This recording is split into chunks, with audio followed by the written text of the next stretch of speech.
I decided to wrap up the rest of my experiences with Barbara over the past few days. Fortunately, the gelatinous mixture coating the walls and tub hadn't hardened during my nap in the car. Barbara was considerate enough to pulverize James' bones, so for the most part, he slid right down the drain. A roll of paper towels and some bleach took care of the rest. I decided to throw the boots and other scraps in a remote dumpster somewhere as soon as possible. My street was pretty sleepy.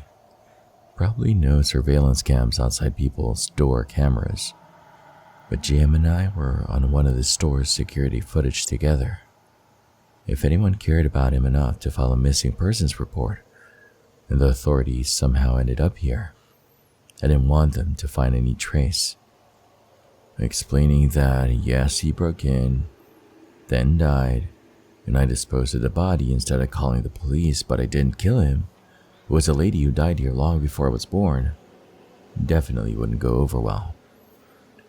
Barbara probably saved my life, but I wouldn't have crossed paths with JM in the first place if she didn't drive me out of the house, though she might not have meant to do it.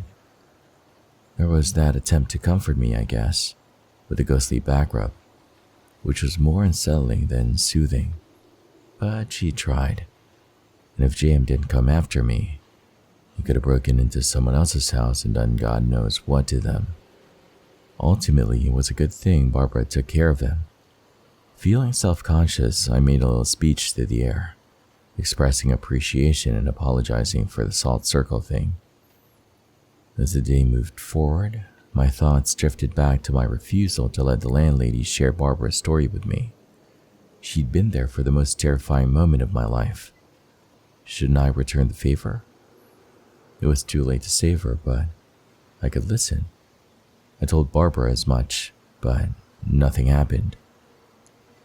The extent of Barbara's abilities were a mystery. Maybe she couldn't communicate even if she wanted to.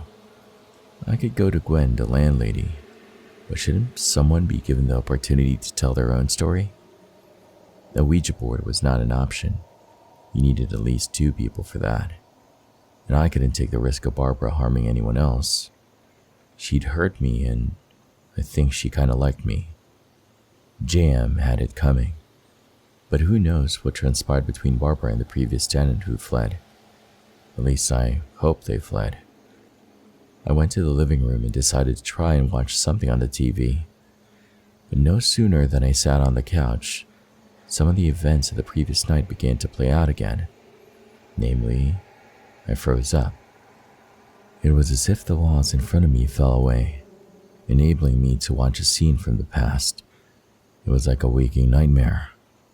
A woman I assumed was Barbara had come home and caught someone ransacking the bedroom that was now mine. Her empty jewelry box was on the floor, and now he was tossing things out of her dresser drawer. He looked just a few years younger than she was. "Huey? What are you doing?"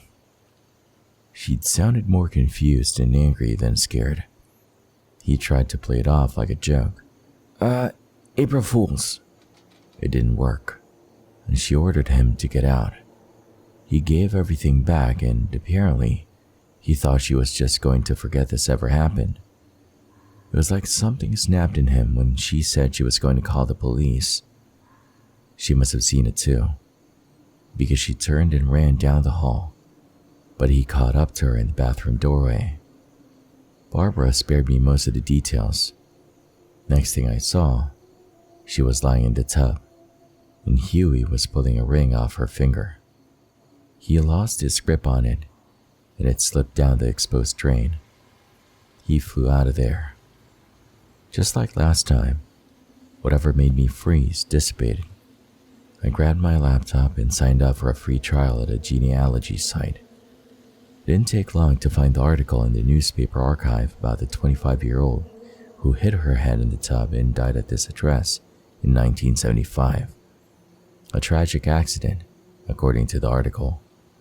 Did the police somehow miss the signs of the struggle, or was there a cover-up? Those answers weren't available online, but digitized copies of the local high school's yearbook were. It didn't take long to find a picture of the 1973 senior class vice president, Hugh. 3.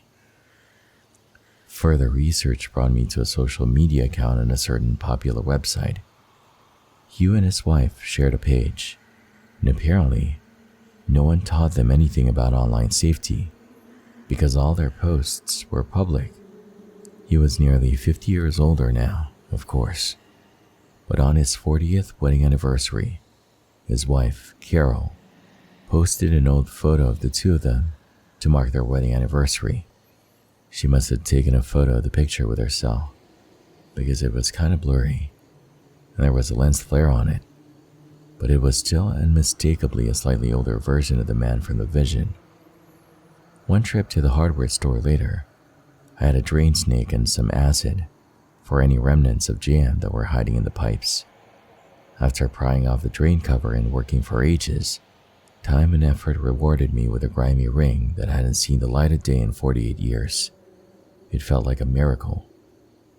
It only seemed right to make a little speech explaining myself. It makes me relieved to know that the person who could have hurt me isn't around anymore. Maybe you would feel the same way. I don't know if this will work, but I'm going to try to give you the opportunity you didn't get before.